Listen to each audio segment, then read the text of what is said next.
laga soo bilaabo markii ay burburtay dawladii dhexe ee dalka Soomaaliya xilligii 1990kii waxa jiray Soomaali badan oo ka soo barakacay dalkaasi Soomaaliya uga soo cararaya dagaalada iyo waliba abaaraha kala gedisan ee dalkaasi ku habsaday muddooyinkii dhowr iyo 20 sanadood ahayd. Haddaba Soomaalidaasi ka soo yaaday dalka Soomaaliya ayaa waxay u haajireen dalal badan oo caalamka ku yaala iyagoo waliba doorbidaya sidii ay u soo gali lahaayeen qaaradan Yurub.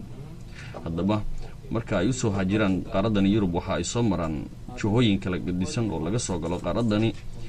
sida halka aad ka arkaysaan waxa jiray mudaharaad ballaaran oo ka dhacay xuduudka u dhaxeeya dalka Turkiga iyo waliba Greega halkaas oo Soomaalida waddo u ahay ka soo galaan qaaradani.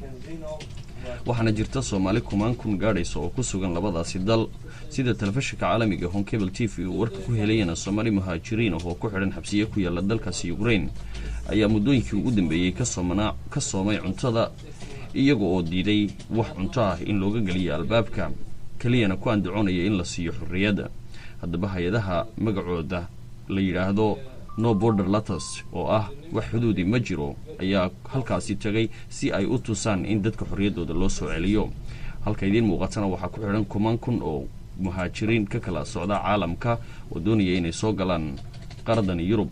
haddaba sida hay'adda qaramada midoobay u qaabilsan qaxoontiga magaceeda la soo gabay UNHCR-na ay tirokoob ku samaysay 20,000 oo dumar iyo ciyaal iyo dad kale isugu jira ayaa ku sugan xuduudka u dhaxeeya Turkiga iyo waliba dalkaasi Greega. in 6,000 oo ka mid ah 20,000 ee muhaajiriinta ee u dhaxeeya labadaasi dal ay heleen deganaansho halka baaqiguna uu leeyahay meel ay degaan oo hoy u noqota caafimaad iyo waliba cunto ku filan.